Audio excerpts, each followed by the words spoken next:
Good morning to all of you. जैसा कि आप लोग को पता है कि अभी हम लोग का 12 का सेशन स्टार्ट हुआ है और इसमें हम लोग चार्ज के बारे में पढ़ रहे हैं। किसके बारे में पढ़ रहे हैं? चार्ज के बारे में पढ़ रहे हैं। हम लोगों ने सीखा था कि अगर कोई भी ऑब्जेक्ट है, ध्यान दीजिएगा, वह इलेक्ट्रिकली न्यूट्रल होता है। कोई भी ऑब्जेक्ट हो शुरुआती दौर में इलेक्ट्रिकली न्यूट्रल होता है, चार्ज नहीं होता है, नेट चार्ज उस पर नहीं रहता है।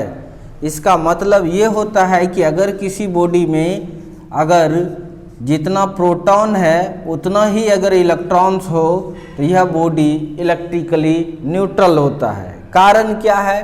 प्रोटॉन पर प्लस चार्ज, इलेक्ट्रॉन पर माइनस चार्ज होता है और प्लस माइनस एक दूसरे को कैंसिल कर देता है और नेट चार्ज अगर इस पर पूछा जाए जीरो होगा।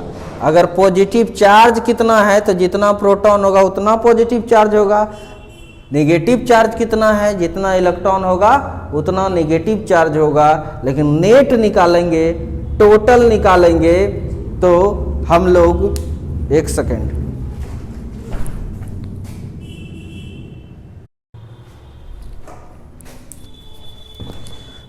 हाँ तो चलिए देखिए, नेट चार्ज पूछेंगे तो क्या हो जाता है?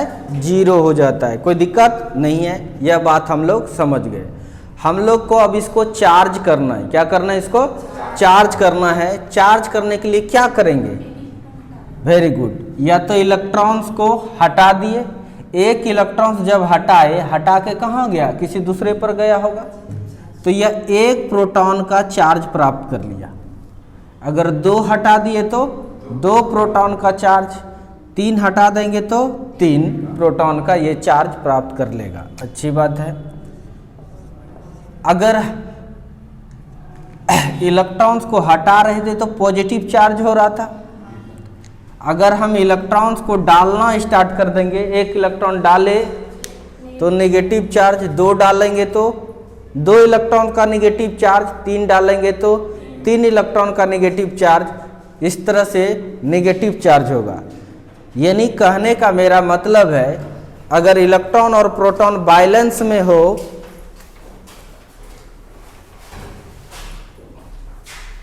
टाइम से कमिंग होना है, ठीक है? जल्दी से बैठिए। आपको पता है कि आपके साथ साथ मैं वीडियो को भी रिकॉर्ड करता हूँ। ये कहाँ जाएगा नहीं जाएगा इसकी कोई गारंटी नहीं है। समझ में आ रहा है कि नहीं? तो ध्यान से देखिए, ध्यान से देखो, सुनो। तो चार्ज करने के लिए हमको इलेक्ट्रॉन्स को ही इधर उधर करना पड़ेगा, यह बात हम लोग को पता है। कैसे करेंगे? हाथ से मिटा देते हैं तो यहाँ हो जाता है। क्या रियल में मिटा करके हो जाएगा? इतना आसान नहीं है। इसके लिए हम लोग को चार्ज करने का मेथड पढ़ना पड़ेगा, ठीक है? चार्ज कैसे किया जाता है उसके मेथड को हम लोग पढ़ेंगे। और यह बात से आप लोग भली भांति परिचित हैं, क्या प्रोटॉन कभी भी मूव नहीं करता है। प्रोटॉन अगर मूव कर गया वह एलिमेंट बदल जाएगा दूसरे में, ऐसा जनरली संभव नहीं है।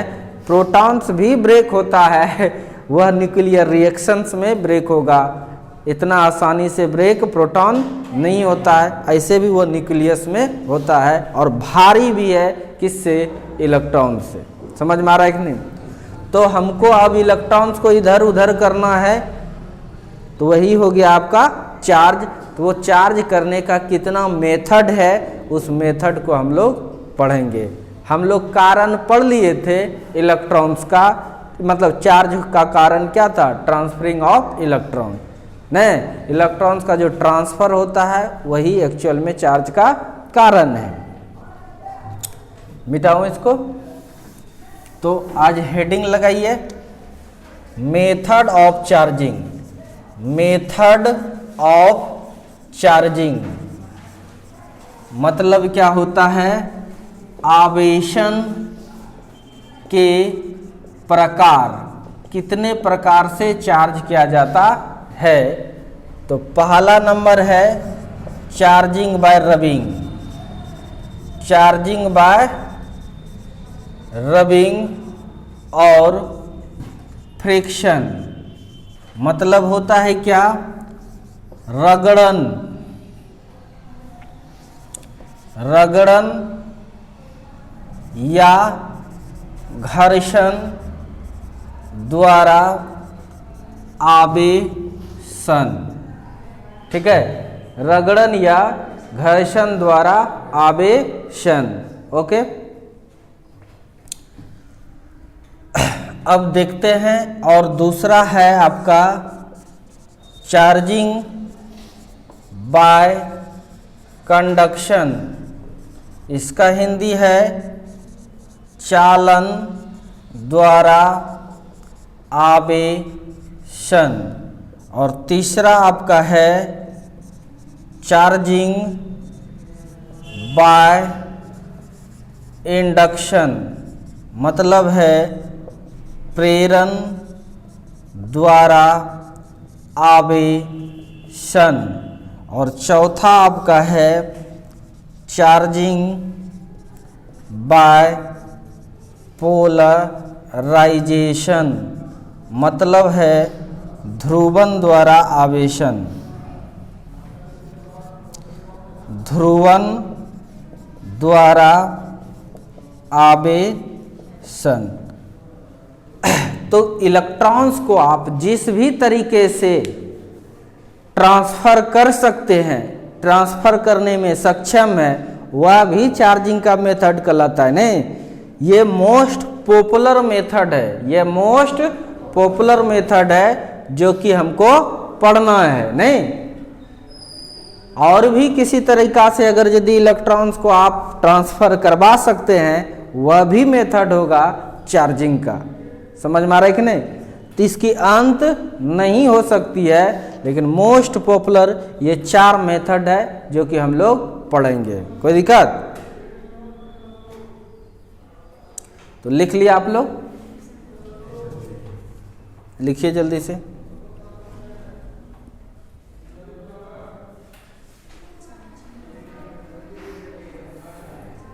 अब हम लोग बारी बारी से इसको सीखेंगे। ठीक है, पूछा जाए चार्जिंग का मेथड कितना है तो आप क्या बताइएगा? 4। एक चार्जिंग बाय रबिंग और फ्रिक्शन, दूसरा चार्जिंग बाय कंडक्शन, तीसरा चार्जिंग बाय इंडक्शन और चौथा चार्जिंग बाय पोलराइजेशन।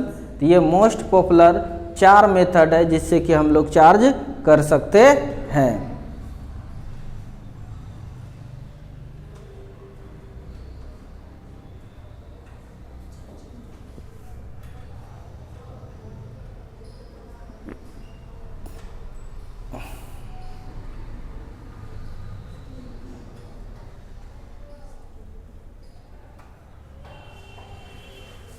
हो गया?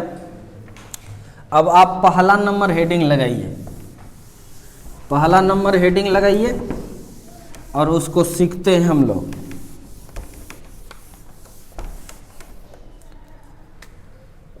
हम लोग देखिए charging by friction. Charging by friction मतलब होता है घर्षण द्वारा आवेशन। इसको जानेंगे। चार्जिंग बाय फ्रिक्शन मतलब घर्षण द्वारा आवेशन, इसको हम लोग को सीखना है।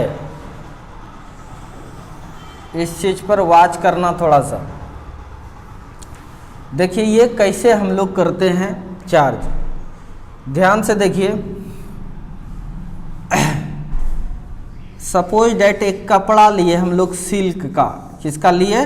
सिल्क का। एक एग्जाम्पल दे रहे हैं, ये सिल्क क्लॉथ है, सिल्क क्लॉथ है, ठीक है, रेशम का कपड़ा है। एक्चुअल में इसमें क्या होगा? यह पहले इलेक्ट्रिकली न्यूट्रल होता है। बोलो, पहले कोई भी ऑब्जेक्ट इलेक्ट्रिकली न्यूट्रल होता है। इसका मतलब क्या होता है कि जितना प्लस चार्ज है उतना ही माइनस चार्ज है इसमें। समझ में आ रहा है कि नहीं? बुक में या कॉपी पर दिखाने का तरीका है, अगर आप न्यूट्रल ऑब्जेक्ट बना रहे हैं, क्या बना रहे हैं? Neutral object. न्यूट्रल ऑब्जेक्ट मतलब उदासीन वस्तु। अगर यह बना रहे हैं आप, तो प्लस माइनस जो बराबर है, नेट खत्म हो जा रहा है, उस चीज को नहीं दिखाया जाता, उस चीज को नहीं दिखाया जाता। यह तो है ही, 2 4 10 ही नहीं होता है, अरबों महासंख्य में होता है। समझ में आ रहा है कि नहीं? तो उस चीज को जो नेट नहीं है, नेट जीरो है, यानी प्लस माइनस बराबर वाले को दिखाते नहीं है, लेकिन समझना होता है कि है इसमें प्लस चार्ज भी भरमार है, माइनस चार्ज का भी भरमार है, बट फर्क यही है कि जितना प्लस है उतना ही माइनस है। ऐसे ऑब्जेक्ट को हम लोग न्यूट्रल ऑब्जेक्ट कह रहे हैं। कोई दिक्कत? अब दूसरा एक ऑब्जेक्ट ले रहे हैं हम, और कांच का छड़ लिया मैंने। क्या लिया? कांच का छड़। Very good. इसमें भी ऑब्वियसली है शुरुआती दौर में प्लस माइनस इक्वल ही होंगे, इसीलिए इस चीज को दिखा नहीं रहे हैं। अगर नहीं दिखाए हैं तो उसको माना जाता है कि वो न्यूट्रल ऑब्जेक्ट है। ये क्या है? न्यूट्रल ऑब्जेक्ट है। ऑब्जेक्ट है ये भी आपका है उदासीन वस्तु। उदासीन वस्तु। अब आप ध्यान से देखिएगा, इसको हम मान रहे हैं ये ग्लास रॉड है। क्या है ये? ग्लास रॉड है। जब एक दूसरे को रगड़ेंगे तो क्या क्या होगा? रगड़ने के बाद फ्रिक्शन काम करता है। अगर तेल लगा के हाथ को रगड़ोगे तो कम फ्रिक्शन होगा, आसानी से फिसलेगा। अगर तेल नहीं लगाए हो, रूखड़ा सरफेस है, फ्रिक्शंस ज़्यादा होगा। रगड़ के देखो तो हाथ को गर्म हो जाता है। क्या होता है? गर्म हो जाता है। देखिए, जब दो अलग अलग मटेरियल का, एक ही मटेरियल का नहीं, दो अलग अलग मटेरियल का के न्यूट्रल ऑब्जेक्ट को रगड़ेंगे तो फ्रिक्शंस के कारण हीट उत्पन्न होता है। फ्रिक्शंस के कारण हीट उत्पन्न होता है। पता है आपको, हीट भी एक एनर्जी है, जो कल 11th में पढ़ रहे थे हम लोग। हीट इज भी एनर्जी है। क्या है वो? एनर्जी है। ऐसे भी समझो, हीट एनर्जी जब पानी को गर्म करने के समय देते हैं हीट, तो पानी उछलने लगता है। बोलो बोलो जल्दी से। हीट एनर्जी देता है तो क्या होता है? एनर्जी आ गया। एनर्जी आया तो कौन उछलेगा। समझ में आ रहा है कि नहीं? यह बात आपको पता है। तो ध्यान से देखिए, जब दो अलग अलग मटेरियल के न्यूट्रल ऑब्जेक्ट को एक दूसरे से रगड़ते हैं तो फ्रिक्शंस के कारण हीट एनर्जी उत्पन्न होता है। हीट एनर्जी उत्पन्न होगा तो वह हीट एनर्जी दोनों का सरफेस इलेक्ट्रॉन रिसीव कर लेगा। जिसका कमजोर होगा उससे उछल जाएगा। बोलो जल्दी से। नहीं विश्वास है तो आप देखिए, एक मिट्टी का तवा चढ़ाओ और एक लोहा का तवा चढ़ाओ, क्या दोनों में बराबर हीट देंगे तो बराबर गर्म होगा? ऐसा नहीं। अगर दोनों लोहा का ही रहेगा तब तो बराबर ही होगा। नहीं समझे? दोनों लोहा का होगा तब तो बराबर भी होगा। इसीलिए हीट एब्जॉर्ब करने का सबका अलग अलग कैपेसिटी है। समझ में रखने। तो इसी तरह से जब हीट एनर्जी उत्पन्न होता है तो वह उन एनर्जी इलेक्ट्रॉन्स प्राप्त कर लेता है। प्रोटॉन तो न्यूक्लियस में है, अंदर में, और भारी भी है, वो उतना उछल नहीं पाएगा। तो इलेक्ट्रॉन्स रिसीव कर लिया, रिसीव करके एक से दूसरे में भाग जाता है। तो किससे भागता है? जो इलेक्ट्रॉन्स दे सकता है, डोनेट कर सकता है, उसका इलेक्ट्रॉन्स भागता है। नहीं, जो प्राप्त कर सकता है नहीं, उस पर इलेक्ट्रॉन्स चला जाता है। तो कैसे जानेंगे? यही नहीं पूछ रहे थे? हाँ बोलो।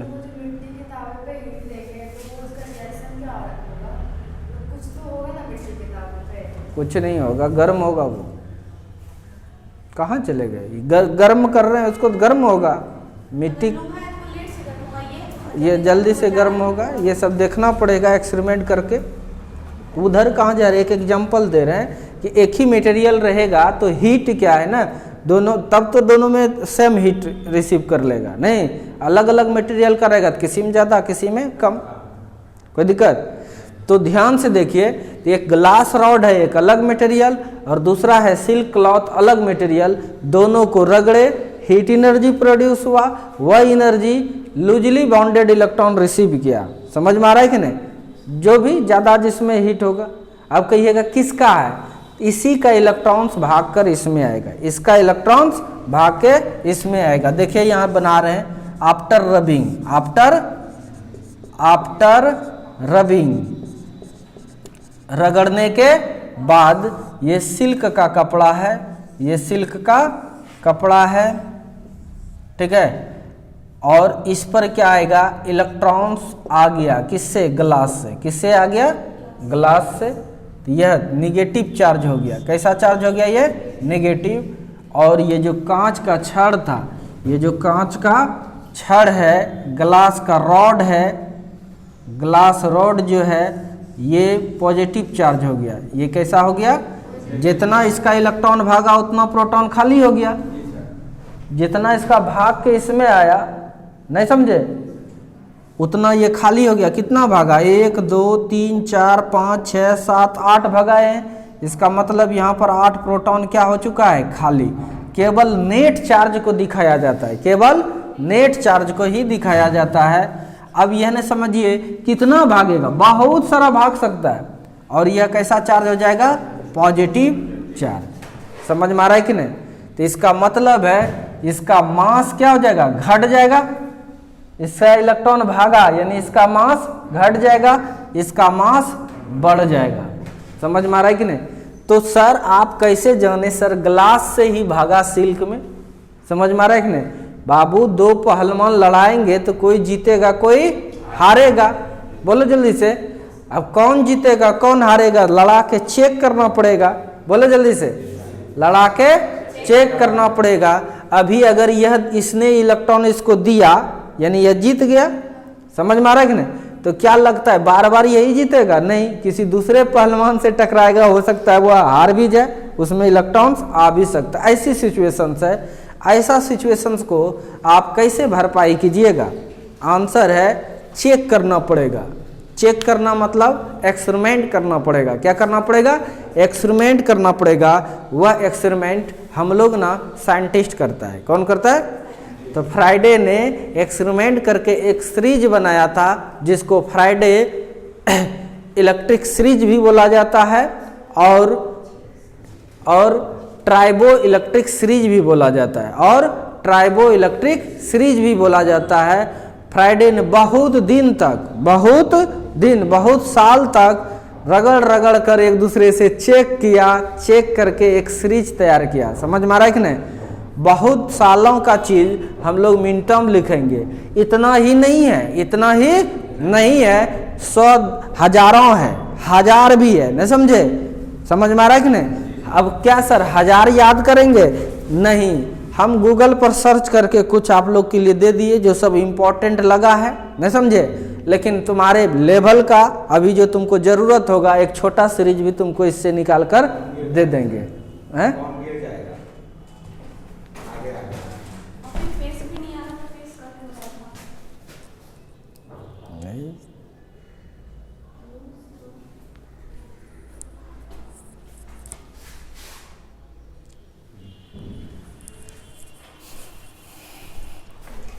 चलिए देखिए, इस तरह से आपने देखा। हाँ, तो एक सीरीज बनाया है फ्राइडे ने, ठीक है, जिसको बोलते हैं ट्राइबो इलेक्ट्रिक सीरीज। क्या बोलते हैं, ट्राइबो इलेक्ट्रिक सीरीज। इसमें से इस सीरीज को कैसे हम लोग पहचानते हैं, तो ध्यान से देखिएगा, ध्यान से देखिएगा। इसका मतलब क्या है, ऊपर वाला जो होगा पॉजिटिव और नीचे वाला क्या होगा, नेगेटिव। समझ में आ रहा है कि नहीं। तो ध्यान से देखिए, ग्लास ऊपर में है, सिल्क देखो नीचे में है, इसीलिए ग्लास पॉजिटिव हो गया और सिल्क नेगेटिव हो गया। यह सीरीज जिस तरह से लिखे हैं ऊपर नीचे नहीं होनी चाहिए, ऊपर नीचे नहीं होनी चाहिए, एक के बाद एक, एक के बाद एक, एक के बाद एक, एक के बाद एक है। पहला में ह्यूमन हैंड, मानव हाथ के बारे में है, दूसरे में एस्बेस्टस, एल्वेस्टर जिसको बोलता है तुम लोग चदरा, वो एक्चुअल में उसका नाम है एस्बेस्टस, ठीक है, एल्वेस्टर नाम उसका नहीं है। और रेबिट फर, खरगोश का खाल, ग्लास समझ रहे हैं, कांच, माइका मतलब होता है अबरख, ह्यूमन हेयर मानव का बाल, ऊल ऊन, फर मतलब होता है खाल, फल मतलब क्या होता है खाल, किसी भी जानवर का खाल। हाँ, किसी भी जानवर का खाल। इस सिल्क मतलब रेशम का कपड़ा, सिल्क साड़ी पहनते हैं। कॉटन मतलब बोल रहे कॉटन शर्ट है, सूती सूती। स्टील जान ही रहे हैं। अंबर हम भी नहीं देखे हैं तो आपको कौन दिखाएंगे, ठीक है। अंबर हम भी नहीं देखे हैं तो आपको कहाँ से दिखाऊंगा। है हार्ड रबर, यह जान रहे हैं। सॉफ्ट रबर, बाल जो बांधते हैं वो सॉफ्ट रबर है, नहीं समझे। जूता सब में जो लगा रहता है सोल वगैरह सब, वो हार्ड रबर है, ठीक है। पॉलिस्टर जान ही रहे हैं, कपड़ा पहनते हैं पॉलिस्टर का, गर्मी के दिन में पूरा गर्मी फोका उठा देता है, ठंडी के दिन में जब पहनिएगा ठंडा लगा देगा, नहीं वो कपड़ा बेकार यूजलेस होता है, नहीं वो है पॉलिस्टर कपड़ा। पीवीसी जानते हैं, पीवीसी पाइप होता है, घर में वायरिंग जो होता है वो जो पाइप है वो पीवीसी पाइप है। टेफलॉन भी जानते हैं, जब पानी लीक करता है कहीं उस जगह सफ़ेदा और टेफलॉन से उसको बांधा जाता है, वही टेफलॉन है। ये सब इम्पोर्टेंट है। क्या इतना ही होता है, नहीं, तुम गूगल पर सर्च करना, नेट पर ट्राइबो इलेक्ट्रिक सीरीज हजारों की संख्या में आ जाएगा। हमें जो जो इम्पोर्टेंट लगा वो आपके सामने रखने का कोशिश किया। क्या इतना सारा इलेक्ट्रिक सीरीज याद रखेंगे, नहीं, हम लास्ट में बता देंगे कौन कौन सा याद रखना है। 2-4 ठो याद रखना है, ज़्यादा नहीं रखना है। इस सीरीज को छोटा भी कर सकते हैं आप। इस सीरीज को अगर यह लिखे और उसके बाद आपने अगर यह लिख दिया तो यह सबको छोड़ना पड़ेगा। समझ में आ रहा है कि नहीं। देखो अभी तुम देखो, ग्लास को रगड़े सिल्क से, glass positive silk negative. Glass को अगर रेबिट फर से रगड़िएगा तो ये हो जाएगा पॉजिटिव और ये क्या हो जाएगा निगेटिव। ऊपर वाले पॉजिटिव और नीचे वाला नेगेटिव हो जाएगा। इस सीरीज में तैयार किया साइंटिस्ट ने, समझ में आ रहा है कि नहीं, और हम लोग को दिया है। कोई दिक्कत? तो अब आप लोग को समझ में आ गया कि चार्जिंग बाय फ्रिक्शंस है क्या। बिल्कुल आसान है, नहीं क्या है, फिर से एक बार देख लीजिए। जब दो अलग अलग मटेरियल के न्यूट्रल ऑब्जेक्ट को एक दूसरे के साथ रगड़ा जाता है तो फ्रिक्शंस के कारण हीट एनर्जी उत्पन्न होता है। वह heat energy surface electron receive कर लेता है और एक से दूसरे में जंप कर जाता है, जिसके कारण किसी में इलेक्ट्रॉन्स बढ़ जाता है और किसी में इलेक्ट्रॉन्स घट जाता है। जिसमें इलेक्ट्रॉन्स घट गया वह पॉजिटिव चार्ज हो गया, जिसमें इलेक्ट्रॉन्स बढ़ गया वह नेगेटिव चार्ज हो गया। कोई दिक्कत? ऐसे प्रक्रिया को, इस मेथड को चार्जिंग बाय फ्रिक्शन कहते हैं। कोई दिक्कत? तो फिगर आप लोग बनाइए, फिगर बनाइए। ये सीरीज बाद में लिखना है, पहले अब हम लिख रहे हैं इसके बारे में। व्हेन हिंदी में लिख दें, जब दो अलग अलग पदार्थ के ऑब्जेक्ट को एक दूसरे से रगड़ा जाता है तो घर्षण के कारण यानी फ्रिक्शन के कारण इलेक्ट्रॉन्स एक से दूसरे में चला जाता है, जिसके कारण दोनों ऑब्जेक्ट चार्ज हो जाता है। इस प्रक्रिया को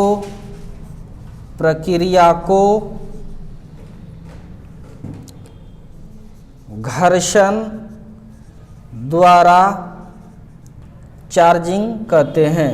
घर्षण द्वारा चार्जिंग कहते हैं। ओके, इंग्लिश हो जाएगा इसका। When two different material object get rubbed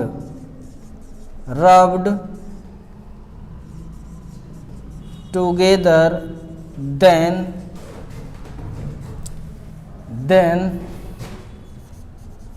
due to friction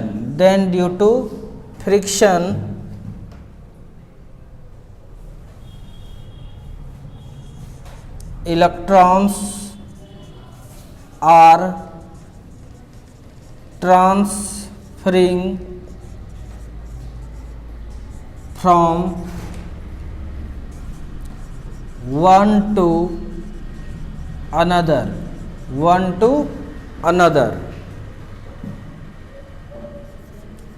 due to which both body gets charged. Such process is called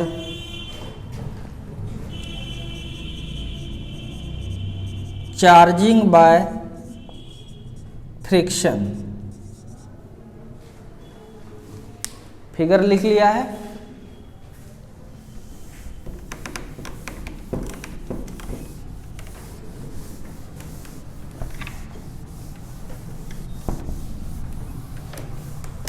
Hindi English के चक्कर में नहीं रहना है। लिख सकते हैं तो फिर डबल ना तो 2 साल क्लास करना पड़ेगा, तब लिखिएगा तो समय लगेगा तो हम रुकेंगे ना। आप एक ही लिखिएगा तो बेटर होगा, नहीं तो 2 घंटा क्लास कीजिएगा, उस समय करेंगे 2 घंटा तक। तो यहाँ तक आ गया आपका। अब इसका रीजन पूछेगा, रीजन क्यों चार्ज हुआ, due to friction heat energy produce between contact surface of both material, such energy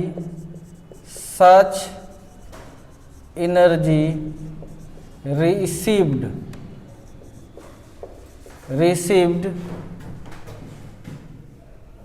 by surface electron and can able to jumps one to other। क्या रीजन है जो इलेक्ट्रॉन जंप किया, तो क्या कहेंगे हम लोग, घर्षण के कारण दोनों सतहों के बीच उष्मा ऊर्जा उत्पन्न होती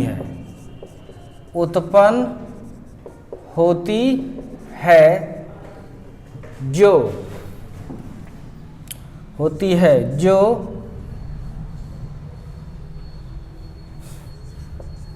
सतह के इलेक्ट्रॉन प्राप्त कर के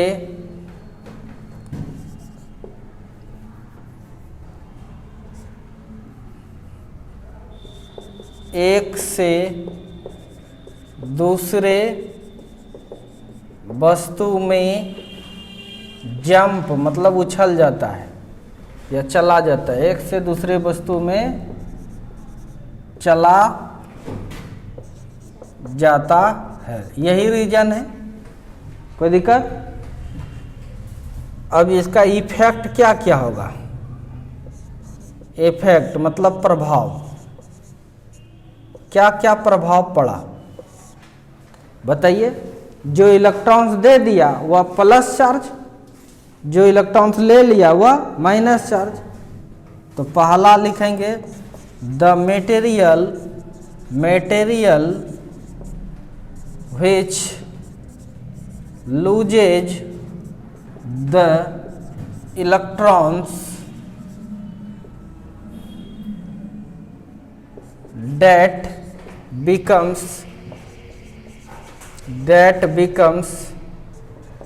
positive charge। वह पदार्थ जो इलेक्ट्रॉन का त्याग करता है वह पॉजिटिव चार्ज हो जाता है, पॉजिटिव चार्ज हो जाता है।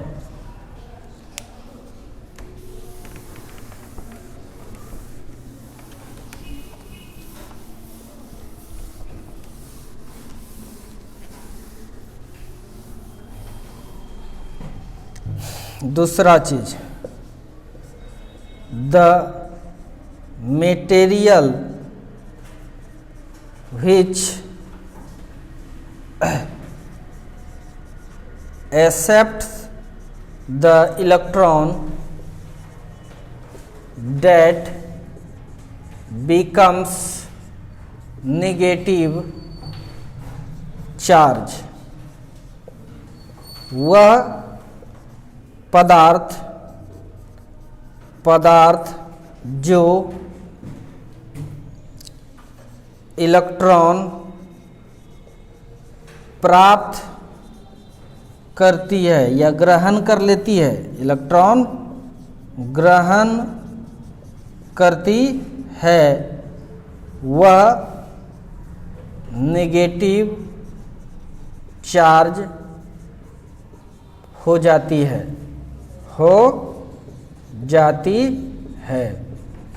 समझ में आ गया? तीसरी बात, और क्या इफेक्ट पड़ेगा?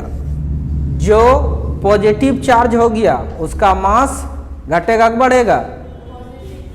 पॉजिटिव चार्ज हुआ मतलब इलेक्ट्रॉन त्यागा, मास घटा कि बढ़ा? घट जाएगा। क्या हो जाएगा? घट जाएगा। पॉजिटिव चार्ज होने के लिए इलेक्ट्रॉन भागा न जी, तो मास लेके भागा। पॉजिटिव चार्ज जो इस पर हुआ उसका मास घट जाएगा। तो यह भी बात लिखेंगे।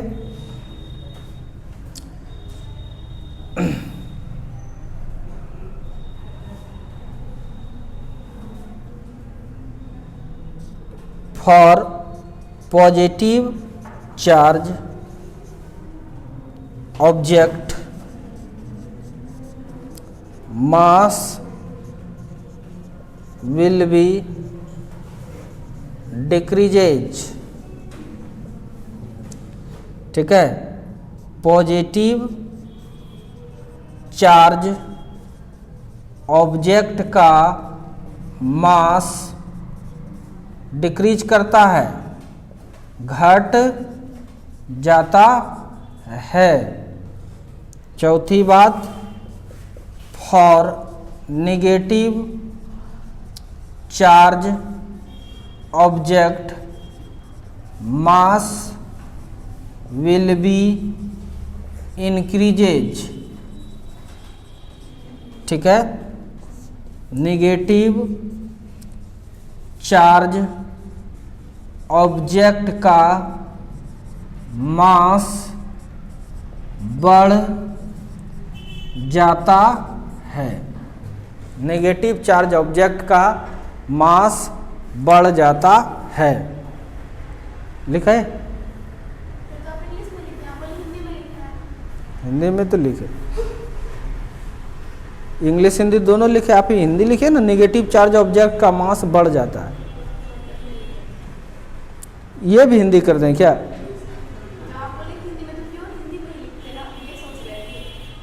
ना ना बीच ये वर्ड इंग्लिश डालिए, वर्ड डालिए इंग्लिश। ये इंग्लिश इसको नहीं बोला जाता, इंग्लिश ये है, ये इसको हिंदी ही बोला जाएगा, नहीं समझे? हाँ, जिसमें ईज एम आर ये सब, नहीं समझे? ये तो इंग्लिश ही, हिंदी मीडियम है ये इंग्लिश है। चार्ज मतलब जानते हैं ना, आवेश। आवेश नहीं बोलना चाहिए, चार्ज ही बोलो, ठीक है? ऊपर मिटा दूं, कोई दिक्कत?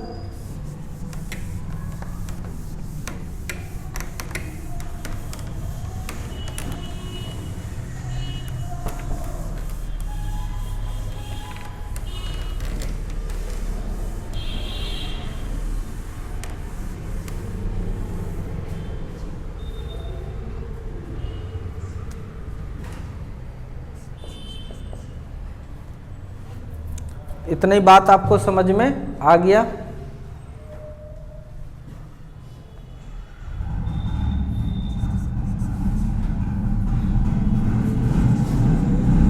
कौन सा ऑब्जेक्ट पॉजिटिव एवं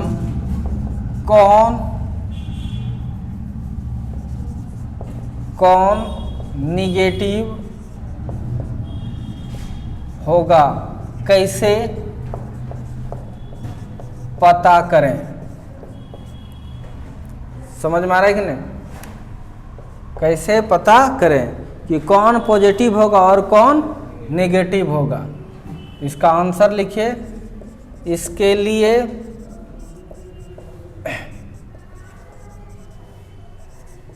फैराडे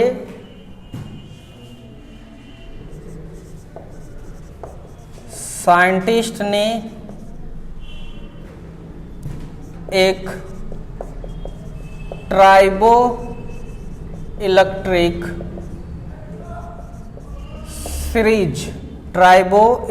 सीरीज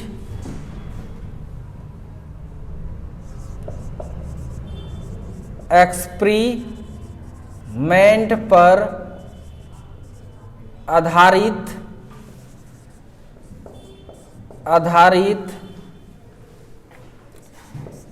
दिया है।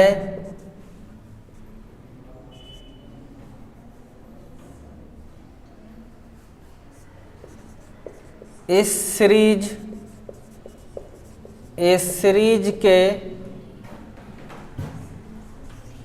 पोर्शन पॉजिटिव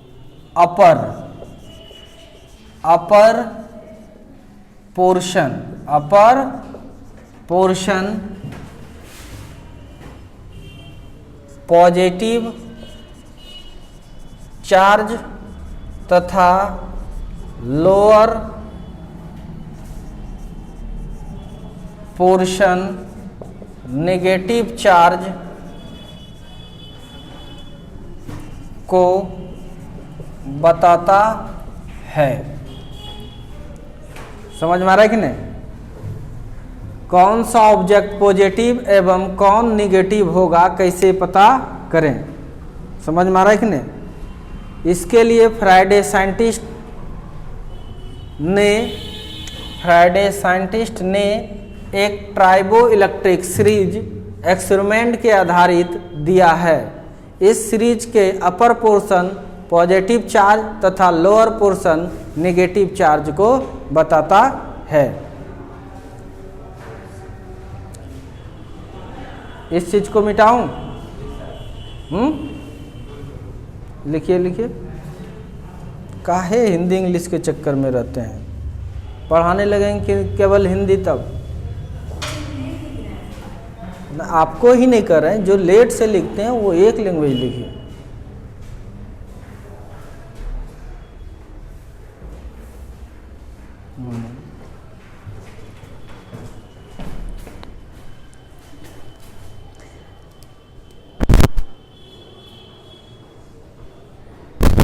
ये हो ही जाता है।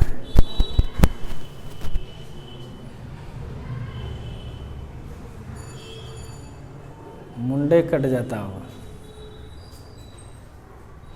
अच्छा, इसको छोड़ दो, थोड़ा थोड़ा गड़बड़ भी होना चाहिए, नहीं तो सब यूट्यूब पर पढ़ लेगा तो कैसे होगा। यहाँ तक समझ में आ गया।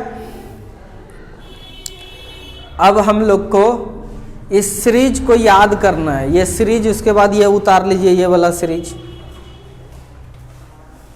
नहीं, ये सारे सीरीज को आप उतार लीजिए। लेकिन आपको कौन कौन सा याद रखना है ये भी बता देते हैं हम, कौन कौन सा याद रखना है। अब इतना ही नहीं है, बोले तो इसका लगभग 1-2 हज़ार आ जाता है। गूगल पर सर्च करने के बाद इतना हम छांट छांट के लिखे हैं, ठीक है, और कर लेना सर्च। लेकिन आपको कौन कौन सा काम आएगा देखिए, इस डब्बा में लिख देते हैं, इस डब्बा में लिख देते हैं। आप सबसे पहले आपको काम जो आएगा ग्लास, ग्लास याद रखना, एक ह्यूमन हेयर, ह्यूमन हेयर, उसके बाद ऊल, उसके बाद फर, उसके बाद सिल्क, सिल्क के बाद आप सीधे अंबर, अंबर के बाद सीधे सीधे सीधे सीधे सीधे हो गया। इतना सा याद रखना, ठीक है, इतना सा आप याद रखना, ठीक है। अब ऊपर वाला है, इसको इससे रगड़ेंगे तो ये प्लस और ये माइनस, फिर इसको इससे रगड़ेंगे तो ये प्लस ये माइनस, इससे भी इसमें रगड़ेंगे तो ये प्लस ये माइनस, इससे भी रगड़ेंगे तो ये प्लस ये माइनस, इससे भी रगड़ेंगे तो ये प्लस और ये। जैसे जैसे नीचे उतरोगे तो ज़्यादा चार्ज हो जाएगा। जैसे इस दोनों को रगड़ेंगे ना तो थोड़ा बहुत प्लस माइनस चार्ज होगा, नहीं समझे। जैसे जैसे गैपिंग लोगे वैसे वैसे ज़्यादा होगा, नहीं। तो ये आपका ट्राइबो इलेक्ट्रिक सीरीज है, इसको आप फिनिश कीजिएगा। कल आपका चार्जिंग बाय कंडक्शन, इंडक्शन सब फिनिश्ड हो जाएगा, ठीक है। एक क्वेश्चन देते हैं आप, ठीक है, आप क्वेश्चन देखिए, क्वेश्चन दे देते हैं, लिख के आइएगा। व्हेन, या तो ऐसे लिखते हैं, जब ग्लास रॉड को, जब ग्लास रॉड को सिल्क क्लॉथ से रगड़ा जाता है तो ए नंबर दोनों पर चार्ज का नेचर, नेचर मतलब होता है प्रकृति, प्रकृति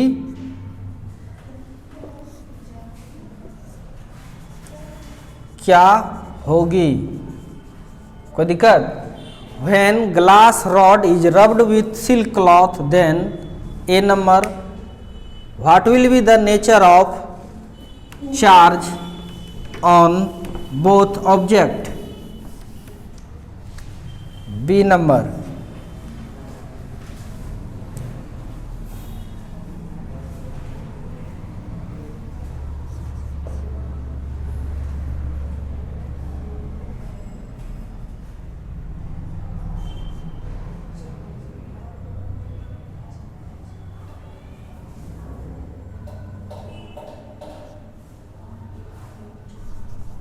किसका मास घटेगा एवं किसका बढ़ेगा? किसका बढ़ेगा? किसका बढ़ेगा? किसका मास घटेगा और किसका बढ़ेगा, ये भी बताना है, ठीक है।